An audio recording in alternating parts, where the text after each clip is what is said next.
السلام علیکم ورحمۃ اللہ وبرکاتہ۔ الحمد للہ وحدہ والصلاة والسلام علی من لا نبی بعدہ۔ محترم مصلیان، اسلامی بھائیوں، نوجوان ساتھیوں، مائیں اور بہنوں،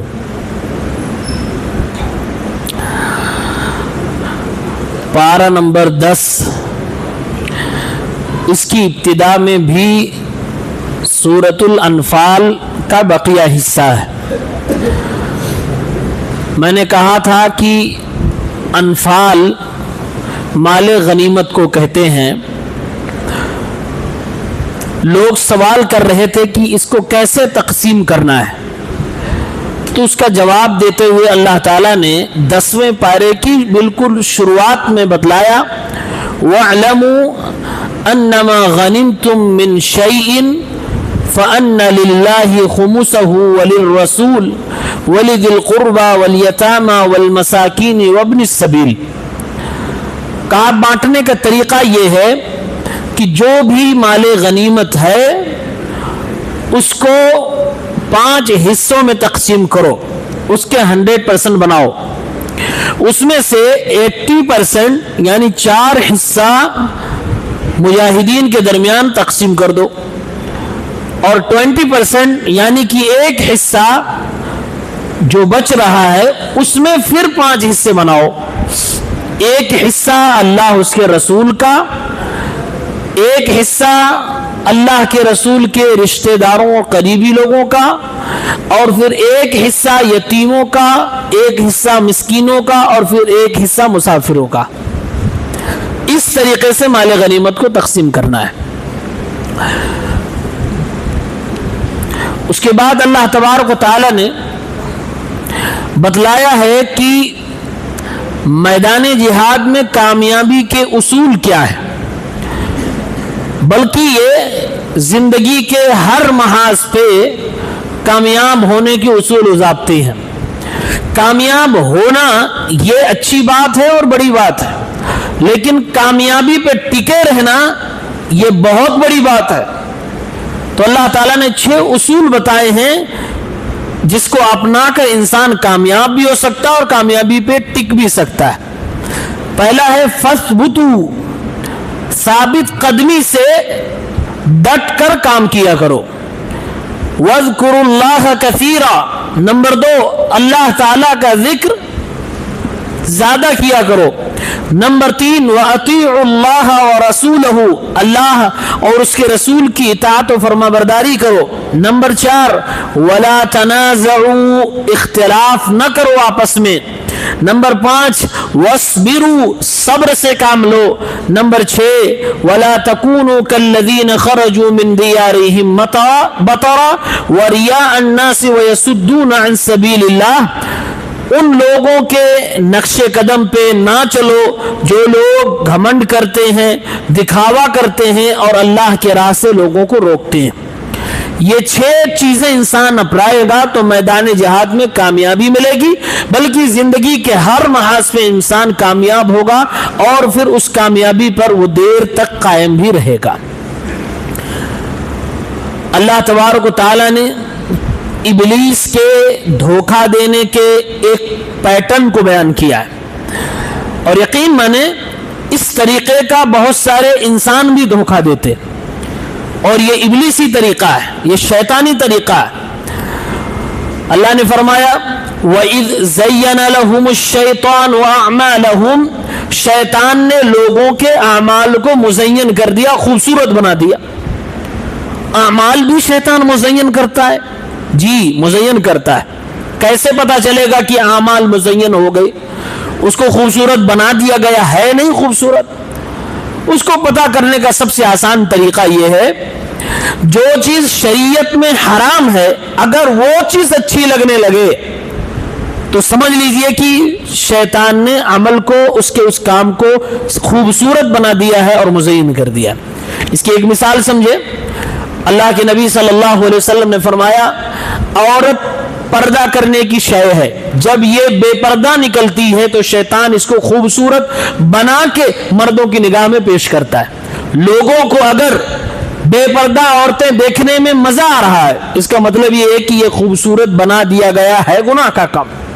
اور اگر اچھا نہیں لگ رہا ہے، اس کا مطلب اس آدمی کے لیے یہ عمل، یہ گناہ خوبصورت نہیں بنایا گیا. تو یہاں فرمایا کہ شیطان نے لوگوں کے لیے ان کے اعمال کو مزین کر دیا، خوبصورت بنا دیا. اور خوبصورت بنانے کے لیے، دھوکہ دینے کے لیے شیطان نے 4 چیزیں لوگوں سے کہی. دھوکہ دینے کے لیے 4 چیزیں کہی. پہلی چیز، وَقَالَ لَا غَالِبَ لَكُمُ الْيَوْمِ، اے لوگوں تم جنگ کرنے کے لیے جا رہے ہو. شیطان نے مزین کرتے ہوئے ان کے اعمال کو ان کے سامنے کہنے لگا، لا غالب لکم اليوم، آج تم سے کوئی بھی جیت نہیں پائے گا، جیتو گے تو تم ہی جیتو گے. وَإِنِّي جَارٌ لَكُمْ، نمبر 2، میں تمہارا پڑوسی رہوں گا، یعنی کہ میں تمہاری مدد کروں گا، میں بھاگوں گا نہیں. نمبر 3، فَلَمَّا تَرَاءَتِ الْفِئَتَانِ نَكَصَ عَلَىٰ عَقِبَيْهِ، جیسے دونوں جماعتیں، دونوں پارٹیاں ایک دوسرے کے سامنے آ کر بھیڑ گئی، یہ اپنے ایڑیوں کے بل پیچھے ہٹ گیا. عین لڑائی کے ٹائم یہ بھاگنے لگا. یہ کس کو کہہ رہا تھا؟ یہ کافروں اور مشرکوں کو پہلے چڑھایا آسمان پہ، کہا آج تم ہی جیتو گے. پھر کہا کہ میں تمہارے ساتھ رہوں گا، اور ساتھ ساتھ گیا بھی. ایسا نہیں کہ جنگ شروع ہوئی ترنت بھاگ، نہیں، ساتھ میں گیا. جب دونوں فوجوں کو آمنے سامنے لڑتا دیکھنے لگا پھر وہاں سے بھاگا، یعنی عین ٹائم پہ اس نے دھوکہ دیا. نَكَصَ عَلَىٰ عَقِبَيْهِ، اب جب دھوکہ دے دیا تو جن لوگوں کو تعریفیں کر کر کے لایا تھا میدان میں، وہ لوگ بالکل دنگ رہ گئے اور دیکھنے لگے کہ یہ بھاگ رہا ہے. کیا ہوا، کیوں بھاگ رہے ہو؟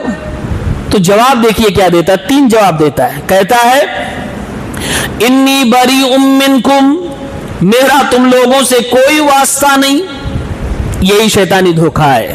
ایسے کچھ انسان بھی دھوکہ دیتے ہیں. چند لمحے پہلے آپ کے اچھے دوست، بیسٹ فرینڈ، کام نکلا بھاڑ میں جائے جنتا، آپ کو پہچاننے سے انکار کر دیں گے.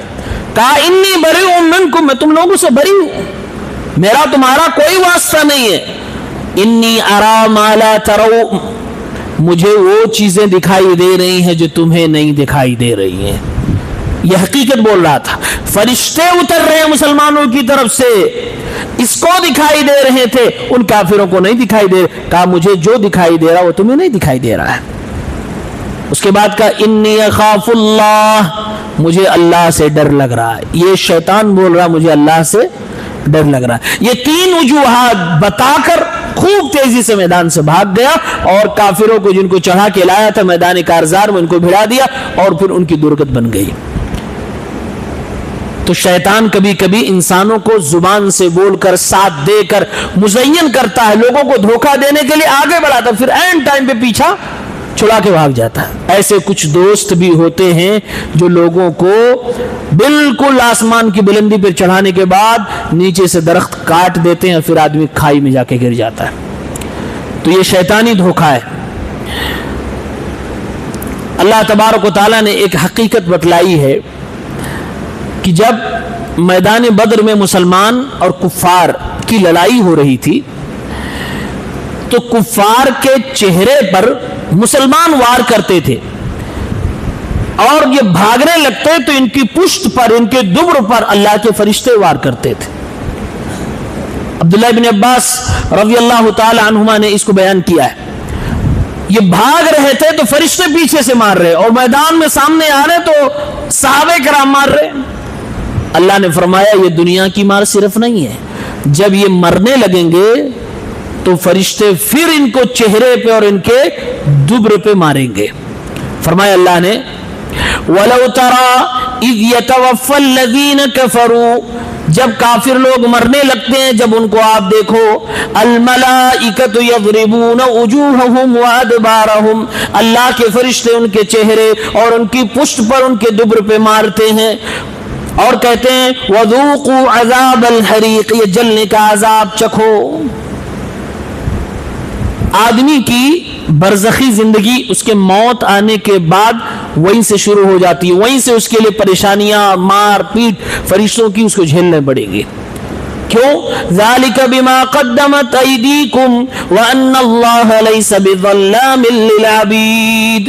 یہ لوگوں کے اپنے ہاتھوں کے کرتوت کی وجہ سے یہ ہوتا ہے. اللہ تعالیٰ کسی بندے پہ ظلم نہیں فرماتا. مرنے کے وقت پہ انسان کو، کفار کو چہرے اور دبر پر فرشتے مارتے ہیں اور بہت بری طرح سے مارتے ہیں.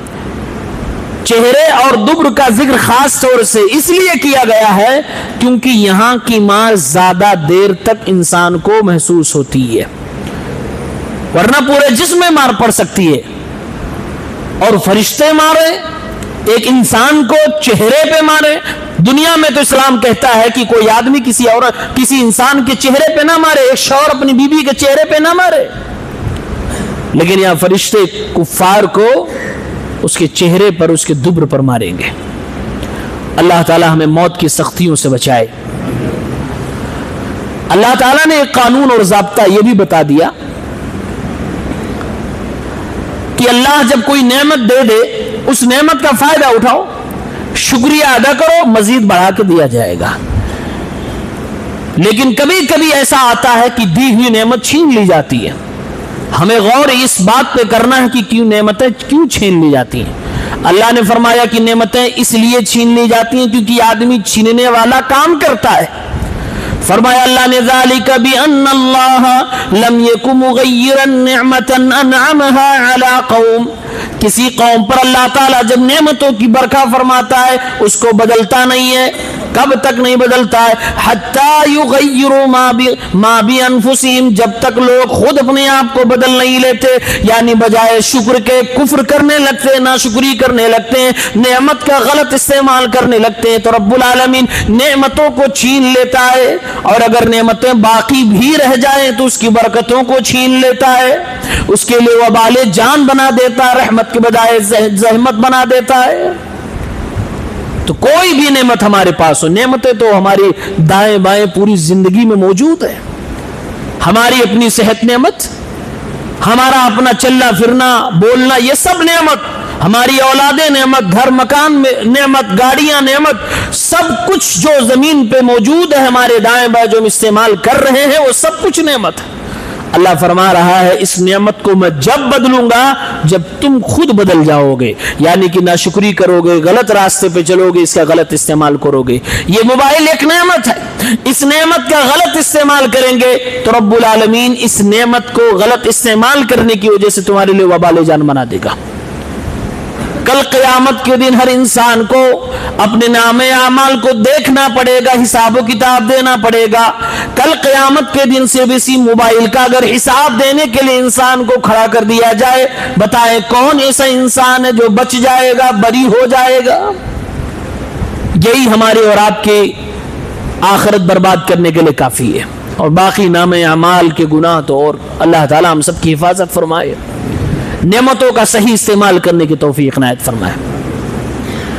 اللہ رب العالمین نے علم کی اہمیت بتلاتے ہوئے قرآن کریم میں ایک واقعے کی طرف اشارہ کیا ہے. غزوہ بدر ہو گئی، کھجور کھا کے آئے ہوئے صحابہ 1000 کے لشکر کو شکست فاش دے دیتے ہیں. 70 مار دیے گئے، 70 پکڑ لیے گئے. اللہ نے اس جنگ کو یوم الفرقان کہا ہے. حق و باطل کے درمیان فرق کرنے والی جنگ تھی یہ. 70 پکڑ لیے گئے، اب پیش کیا جا رہا ہے جو آدمی فدیہ دے دے اس کو چھوڑ دیا جائے گا. ایک آدمی ایسا تھا جس کے پاس مال نہیں ہے، کھائے تو کافر ہے، پڑھا لکھا انسان، اپ ٹو ڈیٹ ایجوکیٹڈ آدمی ہے، لیکن اس کے پاس مال نہیں تھا کہ وہ کچھ مال دے کر اپنی جان بچا سکے. اللہ کے نبی صلی اللہ علیہ وسلم نے صحابہ سے مشورہ کرنے کے بعد جعل رسول اللہ صلی اللہ علیہ وسلم فداءہم ان يعلموا اولاد الانصار الکتابہ. پیارے پیغمبر نے فیصلہ فرما دیا جن جن لوگوں کے پاس فدیہ دینے کے لیے مال نہیں ہے ایسے لوگوں کی ذمہ داری ہے کہ انصار کی اولاد کو لکھنا پڑھنا سکھا دیں، تعلیم دے دیں۔ کافروں سے، وہ بھی کون کافر؟ ابھی تھوڑی دیر پہلے جو ہمارے خون کا پیاسا تھا، جنگ ہار چکا ہے، ہمارا قیدی بن چکا ہے، اب اس کے پاس مال نہیں کہ وہ فدیہ دے کے واپس جا سکے۔ مال کی جگہ پہ ان سے ایک خدمت لی جا رہی ہے، ایک کام کروایا جا رہا ہے۔ کام کیا ہے؟ تعلیم الاولاد، بچوں کو تعلیم دینا ہے۔ اس سے پتا چلا کہ اسلام میں تعلیم کی کتنی اہمیت ہے۔ جنگ جیسے ماحول میں خون کے پیاسے انسان کو جب قیدی بنا لیا گیا اور اس کے پاس مال نہیں ہے، مال بہت قیمتی چیز اس وقت دے کر لوگ اپنی جان بچایا کرتے تھے، اس کے بدلے میں اگر کوئی چیز سوچی گئی تو کیا کہ بچوں کو تعلیم دی جائے، بچوں کو لکھنا پڑھنا سکھایا جائے۔ چنانچہ ایک بچے نے آ کر اللہ کے نبی سے شکایت کی، اے اللہ کے نبی صلی اللہ علیہ وسلم، یہ میرا معلم، یہ میرا ٹیچر مجھے مارا کرتا ہے۔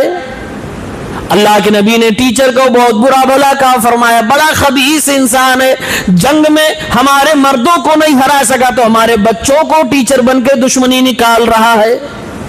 فرمایا دوبارہ اس ٹیچر کے پاس نہ جانا۔ گویا کہ اللہ کے نبی نے تعلیم یہ دے دی کہ بچوں کو ہاں تربیت کے ناحیے سے، ادب کے ناحیے سے، ان کو پڑھائی میں بہتر بنانے کے ناحیے سے تھوڑا بہت مارا جا سکتا ہے، لیکن کوئی اپنی ذاتی دشمنی کی وجہ سے اپنے طالب علم کو مارے، اللہ کے نبی ایسے ٹیچر کو استاد نہیں خبیث فرما رہے، یہ انسان بدتمیز انسان ہے، یہ انسان فطرت کا اچھا انسان نہیں۔ وہاں کلاس ہے، بچوں کا اور استاذ کا رشتہ ہے، وہاں پڑھانے سے کام رکھے، ذاتی دشمنی وہاں نہیں نکالی جا سکتی ہے۔ آپ نے فرمایا دوبارہ اس استاذ کے پاس مت جانا۔ یہ غزوہ بدر کے پس منظر میں اللہ تبارک و تعالیٰ نے بیان کیا ہے۔ سورہ انفال کی آخری آیت میں اللہ تبارک و تعالیٰ نے دو طرح کے بھائیوں کو ذکر کیا ہے۔ ایک بھائی وہ جو ایمان وہی رکھتا ہے جو دوسرا رکھتا ہے، اس نے ہجرت کی اپنے دین کی حفاظت کے لیے، اس نے بھی ہجرت کر لی، اس نے اللہ کے راہ میں جہاد کیا، اس نے بھی جہاد کیا، یعنی یہ دینی بھائی ہے۔ تو دینی بھائی کو ایک وقت میں بہت اونچا مرتبہ دیا گیا۔ کون سا وقت تھا؟ جب مسلمان مکہ سے ہجرت کر کے مدینہ آ گئے، جب ہجرت کر کے آئے تو اپنے گھر والوں کو چھوڑا، اپنی جائیداد چھوڑی، اپنا مکان چھوڑا، نہتے آئے، کوئی سامان نہ لے کر آئے، بدن پہ کپڑا چیتھڑا لے کے آ گئے، کسی کے بچے بھی چھن گئے، کسی کے گھر بار چھن گئے، دولتیں چھن گئی، خالی ہاتھ مدینہ آ گئے۔ اللہ کے نبی صلی اللہ علیہ وسلم نے اسی دینی بھائی چارگی کو بھائی چارگی میں تبدیل کر دیا اور فرما دیا، اے مدینہ کے انصاروں اٹھو اور اپنے مہاجر بھائیوں کا ہاتھ سنبھالو۔ اللہ کے نبی نے ایک ایک صحابی کا نام لے لے کر یہ فلاں مہاجر اس فلاں انصاری کے ساتھ آج سے بھائی بن گیا۔ اللہ کے نبی نے بھائی چارہ کروا دیا، مواخات کروا دی۔ اب اللہ کے نبی کے صحابہ انصاری صحابہ نے اپنی دولتیں لٹا دی اور کہنے لگے، او میرے بھائی، میری جائیداد دو حصے میں تقسیم ہو جائے گی، آدھا حصہ تمہارا ہوگا اور میری کئی بیویاں میں طلاق بھی دے دوں گا، عدت گزارنے کے بعد ایک سے تم شادی کر لینا، میرے پاس جو کچھ ہے اس میں تمہیں حصے دار بنانا چاہتا ہوں۔ لیکن مہاجر صحابہ بھی بہت غیرت مند تھے، خوددار تھے۔ حضرت عبد الرحمن ابن عوف کہنے لگے، او میرے پیارے بھائی، تیری قربانیوں پہ قربان جاؤں، مجھے ان سب چیزوں کی ضرورت نہیں ہے، مجھے بازار کا راستہ بتلا دو، میں خود تجارت کر کے میں اپنی روزی روٹی کا انتظام کرنا چاہتا ہوں۔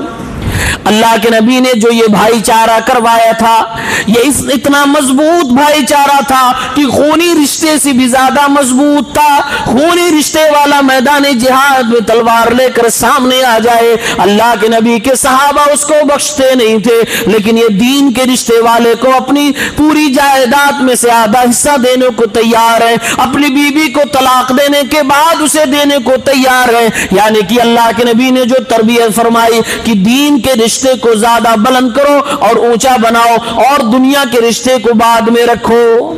لیکن جب یہ ضرورت پوری ہو گئی، مسلمان اسٹیبل ہو گئے، مہاجرین بھی طاقت میں آ گئے، سب کا گھر بس گیا، سب کی تجارت شروع ہو گئی، تو اللہ تبارک و تعالیٰ نے قرآن کریم کی آیت نازل فرمائی۔ یہ وقتی طور سے فیصلہ تھا کہ دین کی بنیاد پر جو تمہارا بھائی ہے اس کو وراثت دے سکتے ہو، لیکن سنو، اللہ تعالیٰ نے اپنی کتاب لوح محفوظ کے اندر یہی فیصلہ فرمایا ہے کہ جو خون کا رشتہ دار ہو، ساتھ ساتھ میں دین کے رشتہ دار ہو، اس بھائی کو زیادہ رتبہ حاصل ہوگا۔ اب آج کے بعد سے صرف دینی بھائی کو وراثت نہیں دی جائے گی، یہ سلسلہ ختم کیا جا رہا ہے۔ اب دینی بھائی ہونے کے ساتھ ساتھ جو خونی رشتہ دار ہوگا، خونی بھائی ہوگا، اسی کو حصہ ملے گا، اسی کو وراثت میں دیا جائے گا۔ فرمایا وَأُولُو الْأَرْحَامِ بَعْضُهُمْ ببعض، یہ رشتہ دار آپس میں ایک دوسرے کے زیادہ قریبی ہیں، زیادہ مستحق ہیں۔ فی کتاب اللہ، اللہ کی کتاب میں پہلے سے یہی فیصلہ ہو چکا ہے لوح محفوظ میں۔ کعب وہ رشتہ ختم ہو گیا، کیوں؟ کیونکہ اس میں صرف 3 چیزیں تھی، ساتھ میں ایمان لائے، ساتھ میں ہجرت کیا، ساتھ میں جہاد کیا، اس لیے دینی بھائی بن گئے۔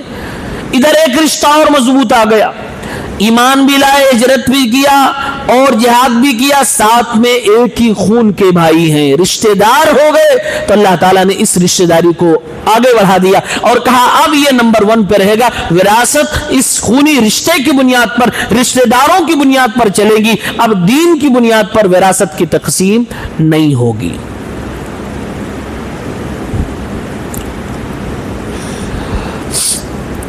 اس کے بعد سورہ توبہ کی شروعات ہوتی ہے۔ سورۃ التوبہ، توبہ کیا بولتے ہیں، کس کو بولتے ہیں اور آپ جانتے ہیں۔ آدمی سے کوئی غلطی ہو جائے، اللہ تبارک و تعالیٰ سے شرمندگی کے ساتھ اعتراف کرے، نہ کرنے کا وعدہ کرے، رب العالمین سے کہے اللہ معاف فرما دے، اسی کو توبہ کہتے ہیں۔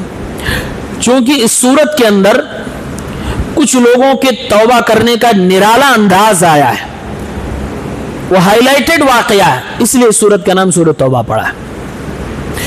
اس سورت کی ابتدا میں آیت نمبر 6 غالباً دیکھیں گے تو اللہ تعالیٰ نے اسلام کی ایک خوبصورتی کو بیان کیا ہے جو عام طور سے آج ہم اور آپ نہیں جانتے۔ اللہ نے فرمایا کہ یہ مسلمان اور مشرکین آپس میں عہد و پیمان اگر کرتے ہیں تو اچھی بات ہے، وعدہ نبھا رہے ہیں تو مل جل کے رہنا چاہیے، لیکن اگر وعدہ خلافی کر رہے ہیں تو پھر اس کے مطابق فیصلہ کرنا چاہیے۔ لیکن اگر کوئی وعدہ کر رہا ہے اور تم سے عہد و پیمان ایگریمنٹ کر رہا ہے تو اس کے ساتھ ایگریمنٹ کرو اور اس کے وعدے کا لحاظ کرو، یہ اسلام کی تعلیم ہے۔ چنانچہ اللہ تعالیٰ نے فرمایا وَإِنْ أَحَدٌ مِّنَ الْمُشْرِكِينَ اسْتَجَارَكَ فَأَجِرْهُ، اگر کوئی مشرک، کوئی نان مسلم تم سے کہے کہ مجھے پناہ دے دو، مجھے رہنے دو، مجھے پناہ دے دو، تو اللہ فرما رہا اسے پناہ دے دو، حتی یسمع کلام اللہ، تاکہ اللہ کے کلام کو سنے، تمہارے ماحول میں رہے، تمہاری نمازوں کو دیکھے، تمہارے طور طریقوں کو دیکھے، مسلمانوں کا جینا دیکھے، مسلمانوں کی عورتوں کے پردے کو دیکھے، مسلمانوں کی اسلامی زندگی کو دیکھے، ہو سکتا ہے بدل جائے، تبدیل ہو جائے اور ایمان لے آئے، دعوت کے ناحیے سے اسے پناہ دے دو۔ اور پناہ کوئی بھی دے سکتا ہے، کوئی امیر بھی دے سکتا ہے، کوئی غریب بھی دے سکتا ہے۔ یہ اسلام کی خوبصورتی ہے۔ اسلامی حکومت ہو، کسی غیر مسلم کو، نان مسلم کو، مشرک کو کوئی بھی پناہ دے سکتا ہے کہ اپنے یہاں رہنے کے لیے، اور اس کو اسلامی حکومت کو ماننا پڑے گا۔ چنانچہ اللہ کے نبی صلی اللہ علیہ وسلم جب مکہ کو فتح کرتے ہیں تو ایک خاتون ام ہانی نے مشرکوں کو پناہ دے دی۔ اللہ کے نبی کو جب پتہ چلا تو آپ نے فرمایا ام ہانی نے جس کو پناہ دی ہے محمد بھی اسے پناہ دیتا ہے۔ یہ اسلام کی خوبصورتی، یہ نہیں کہا کہ امیر ہوگا، سردار ہوگا، عہدیدار ہوگا تب وہ پناہ دے کر مانا جائے، نہیں، کوئی مسلمان اگر پناہ دے دے تب بھی اس کو اسلامی حکومت مانتی تھی۔ اللہ نے فرمایا ایک مقصد کے تحت ان کو پناہ دیا جائے۔ مقصد کیا ہے؟ حتی یسمع کلام اللہ، اللہ کے کلام کو سنے، دعوت اس تک پہنچانی مقصد ہو۔ اگر مقصد دعوت پہنچانی نہیں ہے تو پناہ نہ دینے میں بہتری ہے۔ کچھ دن کے بعد جب پتہ چل جائے کہ ہاں اس نے قرآن سن لیا، نبی کی باتیں سن لیا، اسلام کو انٹروڈیوس کر دیا گیا اس کے سامنے، پھر بھی یہ پگھلنے کو تیار نہیں، اس کو سمجھ میں نہیں آ رہا ہے، اس کی غلط فہمیاں دور نہیں ہو رہی ہے، اس کے شبہات کا جواب اس کو نہیں مل رہا ہے، تو اللہ تبارک و تعالیٰ نے فرمایا ثم ابلغہ مأمنہ، پھر اس کو اس کی جگہ پہ پہنچا دو۔ کیوں؟ کیونکہ جب یہ ایک بار نہیں سمجھا اور کہہ دیا کہ مجھے بات سمجھ میں نہیں آ رہی، اس کے بعد اگر وہاں رہے گا تو جاسوسی کرے گا، تمہارے لیے خطرہ ہو جائے گا، لہٰذا اس کو اس کی جگہ پہ پہنچا دو۔ اور جگہ پہ پہنچانے کے لیے اس لیے بھی کہا ہے کیونکہ ہے وہ نان مسلم، اسلامی حکومت ہو سکتا ہے کوئی اکیلا پاک اس کے اوپر حملہ کرے۔ اللہ نے فرمایا تم نے پناہ اگر دی ہے تو اس کی جان کی حفاظت کرنا تمہاری ذمہ داری ہے، پناہ دینے کے بعد غداری نہیں کر سکتے ہو۔ اللہ کے نبی صلی اللہ علیہ وسلم فرماتے ہیں اگر کسی آدمی کو غیر مسلم کو پناہ کوئی دے دے، اس کو اپنے پاس رہنے کی اجازت دے دے، اب کوئی موقع پا کر کوئی مسلمانوں سے مار دے، اللہ کے نبی فرماتے ہیں جنت کی خوشبو بھی ایسا مسلمان نہیں پائے گا، کیونکہ مسلمان غدار نہیں ہوتا، بے وفائی نہیں کر سکتے ہو۔ اگر اجازت دے دیا ہے تو اس کی جان کی حفاظت تمہاری ذمہ داری ہے۔ اللہ نے فرمایا ثم ابلغوا مأمنہ، پھر اس کی امن و امان کی جگہ پر اس کے گھر تک جہاں وہ رہتا ہے، جہاں وہ سیف محسوس کرے، وہاں لے جا کر پہنچا کے آؤ، اس کی سیفٹی تمہاری ذمہ داری۔ یہ اسلام کی خوبصورتی ہے۔ ایک غیر مسلم کو کہہ رہا ہے اپنے پاس رکھو تاکہ دعوت کا کام کر سکو، سمجھ میں آئے تو ٹھیک، زبردستی نہیں کر سکتے ہو۔ لوگ کہتے ہیں نا کہ اسلام تلوار کے زور پہ پھیلا، زبردست نہیں، یہ آیت صاف بتلا رہی ہے، نہیں سمجھ میں آ رہا ثم ابلغوا مأمنہ، اس کو اس کے گھر چھوڑو، زبردستی نہیں کر سکتے۔ لا اکراہ فی الدین، اسلام زبردستی کبھی نہیں پھیلا، آج بھی نہیں پھیلتا ہے۔ اسلام سمجھانے سے، دماغ میں بات اتارنے سے، تبلیغ کرنے سے، اخلاق پیش کرنے سے، اس طرح سے اسلام پھیلتا ہے۔ اللہ نے یہی میسج دیا، یہ اسلام کی خوبصورتی ہے۔ اس کے بعد اللہ تعالیٰ نے ایک اور غلط فہمی کا ازالہ فرمایا ہے۔ آج ایک نیا ورڈ آپ لوگ سنتے ہوں گے، دنیا میں سب سے بڑا دھرم انسانیت ہے، اور لوگ دھرم کے طور پر مذہب انسانیت کو انٹروڈیوس کرتے ہیں، اس کا پرچار کرتے ہیں۔ ایسے لوگ عام طور سے بددین ہوتے ہیں۔ وہ کیا کہنا چاہتے ہیں کہ کسی کے کام آؤ، یہی دھرم ہے، نماز روزے کی کوئی ضرورت نہیں، عقیدہ عمل کی کوئی ضرورت نہیں، خدمت خلق تھوڑا بہت کر دو، چیریٹی کر دو، اور کچھ فاؤنڈیشن بنا کے لوگوں میں کچھ بانٹ ووٹ دیا کرو، باقی اور دین سے کوئی لینا دینا نہیں۔ اس کو کہتے ہیں یہ سب سے بڑا دھرم ہے۔ آج بہت بڑے پیمانے پہ اس کو پھیلایا جا رہا ہے۔ اللہ تبارک و تعالیٰ نے اسی بات کا کھنڈن کیا ہے اور فرمایا یہ کوئی دھرم نہیں ہے۔ ایمان کے بغیر دنیا میں کوئی بھی اگر خدمت خلق کر رہا ہے، دنیا میں ہو سکتا ہے اس کو کوئی ظاہری فائدہ مل جائے، آخرت کے اندر اس کو ذرہ برابر کوئی فائدہ نہیں ملنے والا۔ ہوا یہ کہ مسلمان آپس میں ایک دوسرے سے سوال کرنے لگے کہ مشرکین مکہ، کفار مکہ حاجیوں کو ستو کھلایا کرتے تھے، پانی پلایا کرتے تھے، سبیلیں لگایا کرتے تھے۔ اس زمانے میں جو لوگ حج عمرہ کے لیے آتے تھے، خانہ کعبہ کی زیارت کے لیے آتے تھے، ان کی مہمان نوازی کیا کرتے تھے، خانہ کعبہ کو بنایا کرتے تھے، اس کی حفاظت کرتے تھے۔ یہ نیکی کا کام ہے کہ نہیں؟ یہ چیریٹی کا کام ہے کہ نہیں؟ یہ خدمت خلق ہے کہ نہیں؟ بالکل خدمت خلق۔ سب سے بہترین خدمت خلق یہ ہے کہ اللہ کی عبادت کرنے والوں کی خدمت کیا جائے۔ یہ بھی تو انسان ہے، یہ بھی تو مخلوق ہے۔ سب سے بہترین خدمت خلق یہ ہے کہ عبادت گزار نیک انسانوں کی خدمت کی جائے، ان کو پانی پلایا جائے، ان کو کھانا کھلایا جائے۔ آپ صلی اللہ علیہ وسلم فرماتے ہیں لا یأکل طعامک الا تقی، مسلمانوں دھیان دیا کرو تمہارا کھانا متقی آدمی کھایا کرے، یعنی متقیوں کو کھانا کھلایا کرو۔ تو بہترین خدمت خلق کیا ہے؟ اللہ والوں کو کھانا کھلایا جائے۔ اب زمانے جاہلیت میں مشرکین کفار مکہ اس حساب سے بہترین خدمت خلق کر رہے تھے کہ جو لوگ بھی اس زمانے میں خانہ کعبہ سے جڑے ہوئے ہیں، حج کر رہے ہیں، عمرہ کر رہے ہیں، طواف کر رہے ہیں، ان کو پانی پلا رہے ہیں، بھوک لگ جائے تو ان کو ستو کھلا رہے ہیں اور خانہ کعبہ بنا بھی رہے۔ اب سوال پیدا ہو گیا، کیا یہ بڑا کام ہے نیکی کا، یا پھر بڑا کام یہ ہے کہ اللہ پر عقیدہ صحیح رکھتے ہیں، نیک عمل کرتے ہیں، اللہ کی راہ میں جہاد کرتے ہیں؟ یہ مسئلہ پھنس گیا۔ کفار و مشرکین کی چیریٹی ورسز مسلمانوں کا ایمان اور ان کا جہاد، دونوں میں بڑا کام کون سا ہے، دونوں میں اچھا کام کون سا ہے؟ اس بات کو لے کر آپس میں سوال و جواب ہونے لگا۔ اب اللہ تبارک و تعالی نے جواب دیتے ہوئے فرمایا، اجعلتم سقایت الحاج وعمارت المسجد الحرام کمن آمن باللہ والیوم الآخر وجاہد فی سبیل اللہ، کیا تم نے حاجیوں کو پانی پلانا، مسجد حرام کی تعمیر کرنا اور اس کو آباد کرنا ان لوگوں کی طرح سمجھ لیا جو اللہ پر ایمان لے آئے، آخرت کے دن پر ایمان لے آئے اور اللہ کے راہ میں جہاد کیا؟ اللہ تعالیٰ نے دونوں گروہوں کو بیان کیا، ایک طرف کفار مکہ کی چیریٹی خدمت خلق اور دوسرے طرف ایمان والوں کا ایمان اللہ پر اور آخرت پر اور اللہ کے راہ کے لیے کوشش۔ پھر اللہ نے جواب دیتے ہوئے فرمایا، لا یستوون عند اللہ، یہ دونوں اللہ کے نزدیک کبھی بھی برابر نہیں ہو سکتے۔ اللہ نے جواب دے دیا۔ جواب کیا ملا؟ نہیں برابر نہیں، یہ چیریٹی ایک طرف۔ اسی لیے جواب دینے کا انداز دیکھیں، اللہ نے فرمایا کیا تم نے اس چیریٹی کو، یعنی بہت حقیر جانا گیا، اس چیریٹی کو، حاجیوں کے پانی پلانے کو اور مسجد کی تعمیر کرنے کو جو کہ بغیر ایمان کے شرک اور کفر کے ساتھ کیا جا رہا تھا، کیا تم نے اس کو ایمان کے برابر سمجھ لیا، اور وہ بھی اللہ کی ذات پر، آخرت پر ایمان، اللہ کے راہ میں جہاد کے برابر سمجھ لیا؟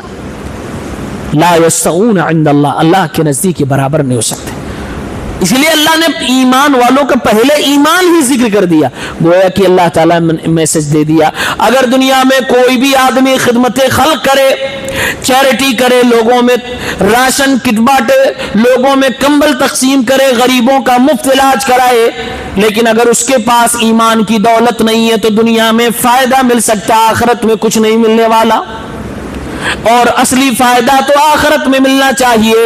اگر ہمارے اعمال کا بدلہ دنیا میں مل رہا ہے، آخرت میں کچھ نہیں مل رہا ہے، اللہ کی قسم یہ کامیابی نہیں، یہ ناکامی ہے، یہ بہت گھاٹے کا سودا ہے۔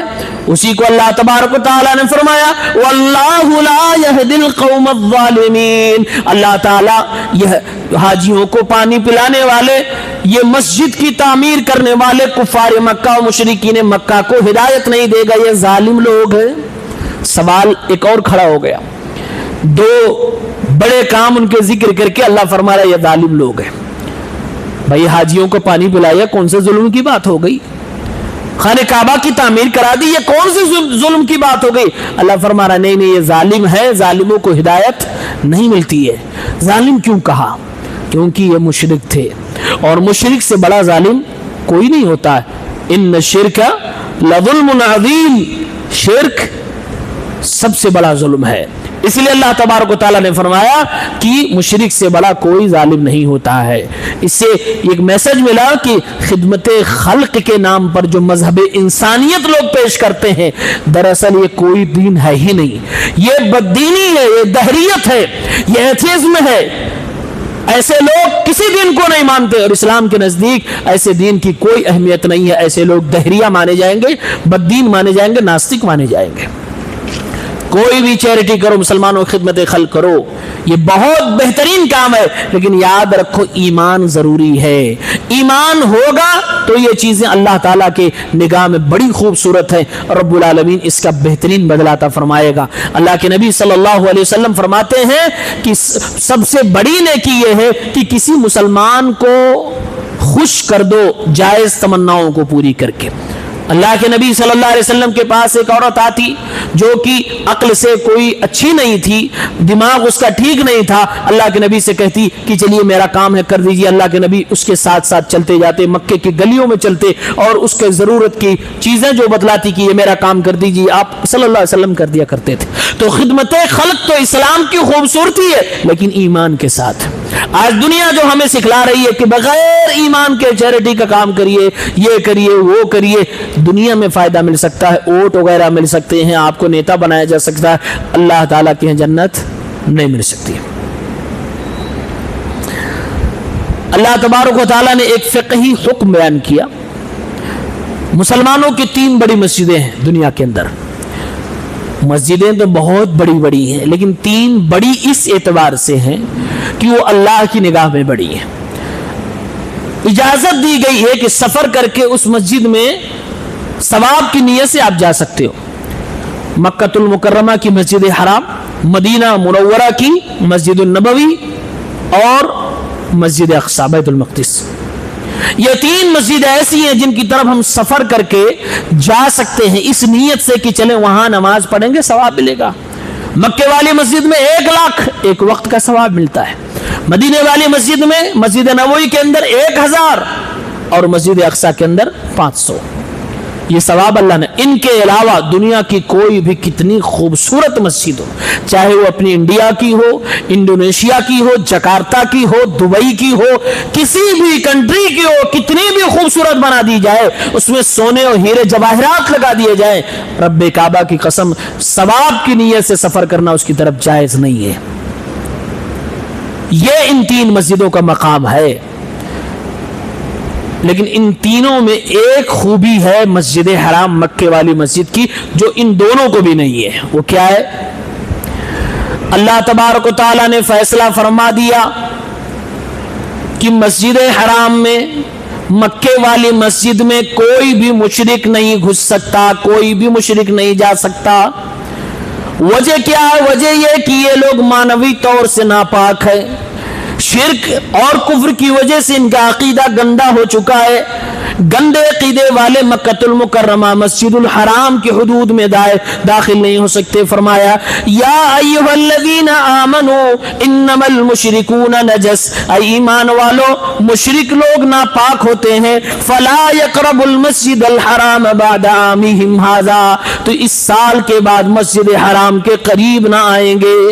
وَإِنْ خِفْتُمْ عَيْلَةً فَسَوْفَ يُغْنِيكُمُ اللَّهُ مِنْ فَضْلِهِ، اے مسلمانوں ان کے اوپر پابندی لگاؤ۔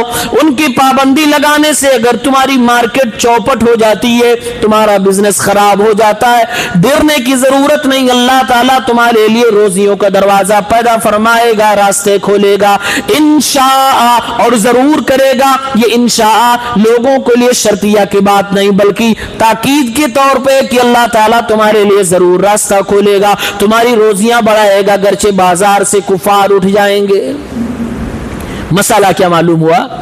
مسئلہ معلوم ہوا کہ خانہ کعبہ مسجد حرام کے اندر کوئی مشرک داخل نہیں ہو سکتا، منع ہے، پابندی ہے۔ مسجد نبوی میں جا سکتا ہے، مسجد اقصی میں جا سکتا ہے، آپ کی مسجد میں آ سکتا ہے، اور دیگر مساجد میں بھی جا سکتا ہے۔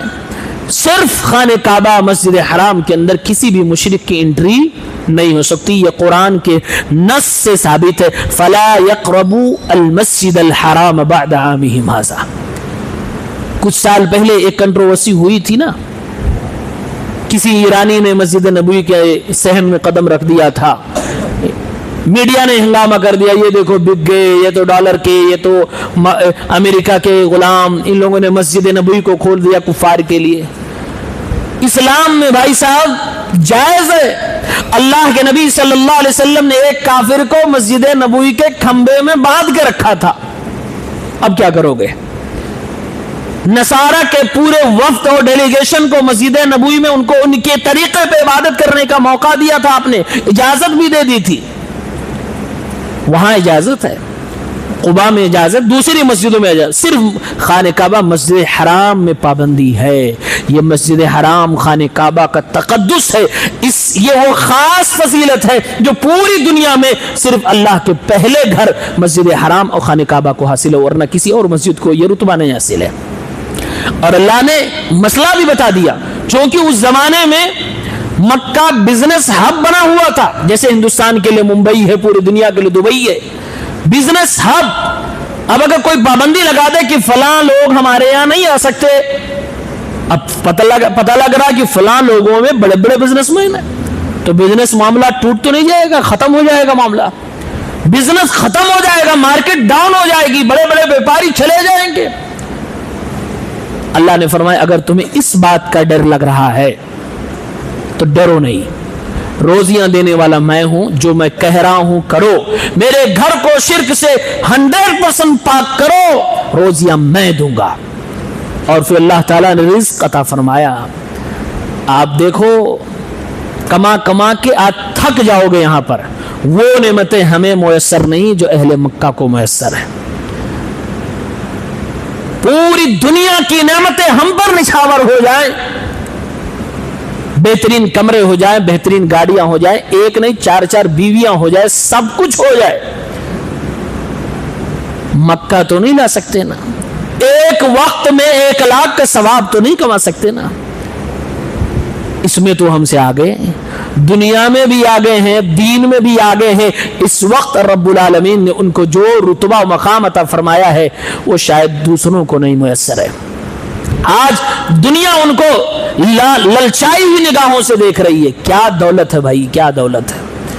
اللہ تعالیٰ ان سب کو ہدایت پہ قائم رکھے، دولت کا صحیح استعمال کرنے کی توفیق دے، گمراہی سے بچائے۔ اہل حرم ہے تو رب العالمین ان کو اس کے تقدس کو باقی رکھنے کی توفیق دے۔ اللہ تعالیٰ نے گویا ایک میسج دیا ہے، یہ بہت بڑا سبق آج ہمارے لیے۔ آج ہم کاروبار اور مال کے لیے اچھی دین کی چیزوں کو چھوڑ دیتے ہیں تاکہ ہمارا کاروبار خراب نہ ہونے پائے۔ ارے ایسے مسلمان ہیں جو کاروبار کے لیے نماز چھوڑ دیتے ہیں، جماعت چھوڑ دیتے ہیں، رشتہ داری چھوڑ دیتے ہیں۔ اللہ فرما رہا اگر تمہیں ڈر لگ رہا ہے تو میرے کہنے پہ ایسا کر لو، ڈر کچھ نہیں کرے گا، روزیاں میں دوں گا۔ اللہ نے بہت روزیاں عطا فرمائی ہے، فری میں زمین سے نکل گیا، تیل نکل گیا، گیس نکل گیا، فری میں مل رہا ہے۔ کون سی محنت کی تھی ان لوگوں نے؟ کوئی محنت نہیں کی تھی، یہ قدرت کی طرف سے خزانہ اڈیل دیا گیا ہے۔ اللہ کے نبی صلی اللہ علیہ وسلم کی حدیث کی تائید ہو گئی۔ آپ نے فرمایا صلی اللہ علیہ وسلم، جس شخص نے اللہ کی خاطر کوئی چیز چھوڑ دی، دنیا کا نقصان ہو رہا تھا لیکن اللہ رب العالمین کا دین ہمیں اجازت نہیں دے رہا تھا، اللہ کی خاطر جس نے دنیا کی کوئی چیز چھوڑ دی وہ گھبرائے نہیں، اللہ تعالیٰ اس سے بہتر اس کو بہترین بدلہ عطا فرمائے گا۔ یہ ہمارے سامنے بطور مثال موجود ہے۔ اس کے بعد اللہ تبارک و تعالیٰ نے ایک فرق کو واضح کیا ہے۔ آج بہت سارے لوگ کہتے ہیں یہ عالم خراب ہے، یہ عالم اچھا، یہ اچھا، یہ خراب ہے۔ خراب کیوں بھائی؟ خراب اس لیے ہے کہ وہ فتویٰ دینے کا پیسہ لیتا ہے، وہ نماز پڑھانے کا پیسہ لیتا ہے، وہ تقریر کرنے کا پیسہ لیتا ہے، اس لیے خراب ہے۔ یہ بات ہضم نہیں ہوتی۔ خراب اس لیے ہے کہ وہ تعویذ بناتا ہے، خراب اس لیے ہے کہ وہ رشوت لے کے غلط فتوے دیتا ہے، خراب اس لیے ہے کہ وہ اللہ کی تعلیمات کو بدل دیتا ہے، خراب اس لیے ہے کہ اپنے آپ کو مفتی بن کر اللہ اس کے رسول کا عہدہ لیتا ہے اور معاملات کو فتوے کو بدل دیتا ہے۔ خراب اس لیے ہوتا ہے۔ علماء سو اور علماء حق کیا پہچان ہے میں آج بتائے دے رہا ہوں۔ قرآن میں کئی جگہوں پہ آیت ہے کہ اللہ کی آیتوں کو تھوڑی قیمت میں بدل دیتے، بیچ دیتے ہیں۔ بیچنے کا کیا مطلب ہے؟ بیچنے کا کیا مطلب ہے؟ آج بہت سارے لوگوں نے فتویٰ دے رکھا ہے کہ رمضان میں تراویح پڑھا رہے ہو، تراویح پڑھانے کا پیسہ لینا حرام ہے۔ کہاں سے بھائی فتویٰ لے آئے؟ کس نے یہ فتویٰ دے دیا؟ کون سی حدیث میں، کون سے قرآن میں موجود ہے یہ؟ اس آیت کو یہاں فٹ کیا جا رہا؟ نہیں، مفسرین کو پڑھو، مفسرین نے کیا اس کی تفسیر کی ہے کہ اللہ کی آیتوں کو تھوڑی قیمت میں بیچنے والے سے کیا مراد ہے؟ مراد اس کی یہی ہے کہ وہ اللہ کے دین کے خلاف رشوت لے کر ان کے من کے مطابق فتویٰ دیتا تھا۔ ایسا آدمی عالم ہے لیکن عالم سو ہے، یہ برا عالم ہے، یہ اللہ کی آیتوں کو بیچنے والا ہے۔ اگر کوئی آدمی صحیح فتویٰ دے رہا ہے، قرآن و سنت کے مطابق فتویٰ دے رہا ہے، خلوص سے فتویٰ دے رہا ہے، اور ساتھ میں اگر وہ چارج کر رہا ہے، کوئی حرج کی بات نہیں، کوئی گناہ کی بات۔ اگر وہ نہیں لے رہا، فری کر رہا ہے تو اس کا احسان ہے، لیکن اگر وہ چارج کر رہا ہے کوئی گناہ کی بات نہیں۔ اس آیت کو اس بندے پر فٹ کرنا یہ عالم حق پر ظلم ہے، یہ حافظ قرآن پر، یہ امام مسجد پر ظلم ہے. شریعت میں صرف ایک کام پہ منع کیا گیا ہے کہ اجرت نہیں لے سکتے ہو. کیا ہے پتہ ہے؟ اذان دینا. پوری حدیثوں کو ٹٹولیے، صرف ایک کام ایسا ملے گا جس پہ کہا گیا کہ پیسہ نہیں لے سکتے، اجرت نہیں. اللہ کے نبی نے فرمایا ایسا مؤذن رکھو جو اذان پہ اجرت نہ لیتا ہو. گھبرائیے نہیں مؤذن صاحب. اس لیے ہماری مسجدوں میں مؤذن کو اذان دینے کے پیسے نہیں دیتے، صاف صفائی کے، دیکھ بھال کے، انتظام و انصرام کے. بھائی مسجد ہے، اتنی بڑی ہے، کوئی نہ کوئی تو رہنا چاہیے. دروازے میں تالا کون لگائے گا، کھولے گا کون، صفائی کون کرے گا، یہ سارے امور پر اجرت دی جاتی ہے. اذان وہ للہ فی اللہ دیتا ہے، اس کا اجر اللہ تبارک و تعالیٰ دے گا. اور ایک بات اور بتا دیتا ہوں، مؤذن صاحب آپ خوش ہو جائیں گے. قیامت کے دن اللہ کی نگاہ میں امامت سے زیادہ ثواب ہے اذان دینا. آپ علماء سے فتوی پوچھئے، زیادہ ثواب کیا ہے، امامت کرانا کہ اذان دینا؟ دلائل کی روشنی میں یہ بات آپ کو ملے گی کہ زیادہ ثواب اذان دینے پہ ہے، نماز پڑھانے پہ اس کے بعد ہے. کیوں بھائی؟ اللہ کے نبی کی حدیثیں جب ہم دیکھتے ہیں تو اللہ کے نبی صلی اللہ علیہ وسلم فرماتے ہیں قیامت کے دن سب سے لمبی گردن والے کون ہوں گے؟ اذان دینے والے مؤذن. یہ بھی فرمایا کہ جہاں جہاں اذان کی آوازیں جاتی ہیں وہ سب اس مؤذن کے حق میں گواہی دیں گے.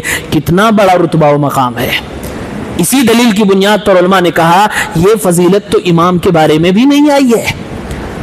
سوال پیدا ہوا پھر اللہ کے نبی نے اذان کیوں نہیں دی؟ علماء نے بہت سارے جواب دیے. اللہ کے نبی کی مشغولیت بہت زیادہ تھی، اور اذان دینا ٹائم کے پنکچوئل اور ٹائم ٹو ٹائم کی بات ہے. یہ لیڈر کی بس کی بات، اس کے دائرے کار سے باہر کی بات ہوتی ہے. اور دوسری وجہ یہ بھی علماء نے بتائی ہے کہ جیسے عورتوں کو اجازت ہے کہ گھر میں نماز پڑھ لو، مریض آدمی کو اجازت ہے گھر میں نماز پڑھ لو، عذر والوں کو اجازت ہے گھر میں نماز پڑھ لو. اگر اللہ کے نبی مسجد میں اذان دے اور کہے حی علی الصلاۃ، آؤ نماز کے لیے، تو اجازت والوں کو بھی اجازت ختم ہو جائے گی، سب کو مسجد میں آنا فرض ہو جائے گا. کیونکہ نبی کی آواز، نبی کا بلانا دوسروں کے بلانے کی طرح نہیں ہوگا. اسی لیے علماء نے حکمت بتائی، اسی لیے ہمارے نبی صلی اللہ علیہ وسلم نے اذان نہیں دی. حضرت عمر کہتے تھے اگر مجھے موقع ملتا، میں خلیفہ نہ ہوتا، اتنا بزی نہ ہوتا، میں اذان ضرور دیتا. تو اذان دینا ایک فضیلت کا کام ہے. اس لیے مؤذن صاحب وہ کام نیکی کا کر رہے ہیں جس پہ دنیا کی کوئی اجرت نہیں لے رہے ہیں اور اللہ کے لیے کر رہے ہیں، نیت خالص ہے. اللہ تعالیٰ انشاءاللہ اس کا اجر ضرور عطا فرمائے گا. تو علماء حق اور علماء سو کی پہچان میں بتلا رہا تھا. تو علماء سو برے عالم کون ہیں؟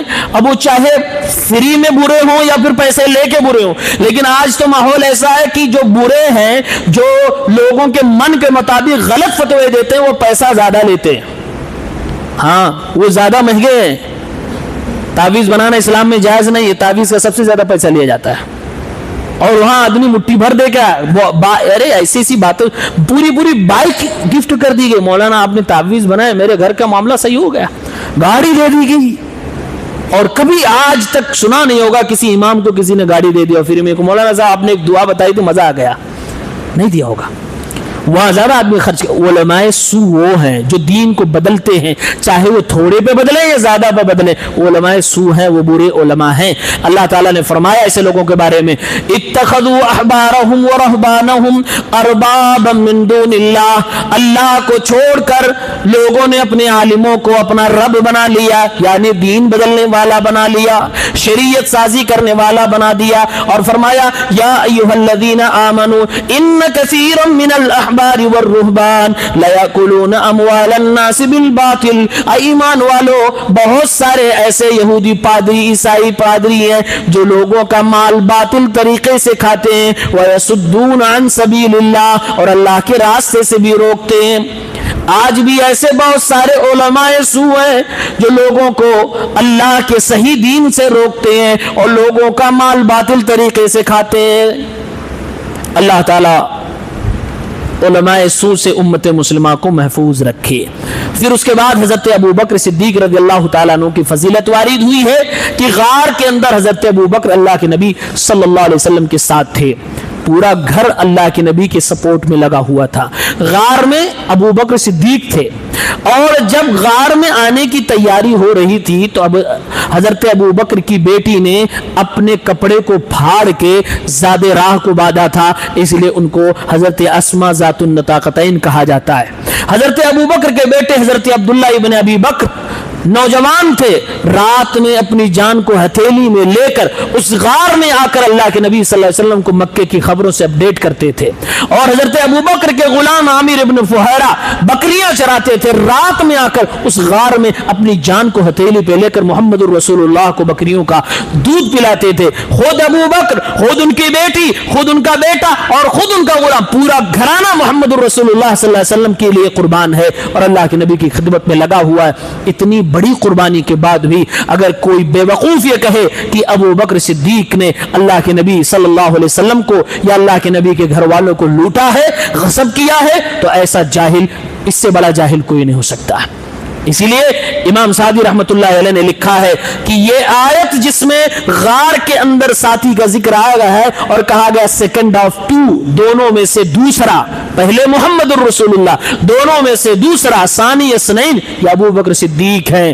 اگر ابو بکر کو اس فضیلت کے بعد بھی کوئی برا بھلا کہتا ہے تو اس سے بڑا بدعتی کوئی نہیں ہو سکتا ہے. ایسے لوگ دنیا میں ہیں جو حضرت ابو بکر کے ایمان کے بارے میں کہتے ہیں, مناظرے کے لیے چیلنج کر رہے ہیں کہ ابو بکر کا ایمان ثابت کرو. ارے بے وقوف, ابو بکر کا ایمان ثابت کرو. جس کے ایمان کی گواہی قرآن کی ثانی اثنین کر رہی ہے, تم اس کے ایمان کے لیے مناظرے کو چیلنج کر رہے ہو. اللہ ایسے ظالموں کو کیفر کردار تک پہنچائے یا پھر ہدایت دے. اس کے بعد اللہ تعالیٰ نے منافقوں کے سب سے بڑے سردار ابن ابی کا تذکرہ فرمایا ہے اور اللہ کے نبی سے فرمایا, اے نبی اگر آپ 70 بار بھی استغفار کی دعا کریں تب بھی اس بندے کو میں بخشنے والا نہیں ہوں. اللہ کے نبی صلی اللہ علیہ وسلم فرماتے ہیں کہ اگر مجھے یہ پتا ہوتا 71 اور 72 بار اس کی جنازے کی نماز پڑھ دوں تو یہ بخش دیا جائے گا تو میں 71-72 بار اس کی جنازے کی نماز پڑھتا, اس کے لیے بخشش کی دعا کرتا. اللہ کے نبی نے اپنا کرتا بطور کفن اس آدمی کو دیا, آپ نے جنازے کی نماز پڑھائی, آپ نے اس کے منہ میں اپنا لعاب بھی لگایا, کس امید میں کس کی بخشش ہو جائے. رب العالمین نے فرمایا نہیں معاف فرماؤں گا, نہیں بخشا جائے گا انسان. اس کا کیا مطلب ہوا؟ اس کا مطلب ہوا کہ اللہ کے نبی صلی اللہ علیہ وسلم رحم دلی دکھا رہے ہیں, یہ اچھی بات ہے, یہ آپ کی سیرت ہے, یہ آپ کی فطرت ہے, لیکن اس منافق نے دل میں اسلام کے لیے, محمد رسول اللہ کے لیے کیا دشمنی چھپا رکھی تھی. رب العالمین اس سب کچھ جانتا تھا, اس لیے اللہ نے اپنا فیصلہ سنایا, کہا ہے میرے نبی یہ آخری بار تھا, اس کے بعد کسی منافق کی جنازے کی نماز آپ نہیں پڑھائیں گے اور میں اس کو معاف نہیں کرنے والا جس کی آپ نے پڑھا بھی دی, اپنا کرتا بھی دے دیا, لعاب بھی دے دیا. نبی پھر بھی میں معاف نہیں کروں گا. اس سے پتا چلا نفاق, وہ بھی نفاق اعتقادی, کتنا خطرناک گناہ ہے. اللہ تعالیٰ ہم سب کو نفاق جیسی برائی سے محفوظ رکھے. پھر اللہ تعالیٰ نے فرمایا جو لوگ دنیا میں منافق ہے, کفار ہے, وہ دنیا میں ہنستے زیادہ ہیں اور روتے کم, یعنی بہت عیاشیاں کر رہے ہیں. لیکن ایسے لوگوں کا آخرت میں حال یہ ہوگا کہ یہ آخرت میں روئیں گے زیادہ, ہنسنے کا تو نام ہی نہیں. اللہ نے فرمایا فَلْيَضْحَكُوا قَلِيلًا وَلْيَبْكُوا كَثِيرًا جَزَاءً بِمَا كَانُوا يَكْسِبُونَ. امام شوکانی رحمۃ اللہ علیہ فرماتے ہیں هُمُ الْمُنَافِقُونَ وَالْكُفَّارُ الَّذِينَ اتَّخَذُوا دِينَهُمْ هُزُوًا وَلَعِبًا. یہ وہ لوگ ہیں جو اللہ کے دین کو مذاق بنا رکھے ہیں.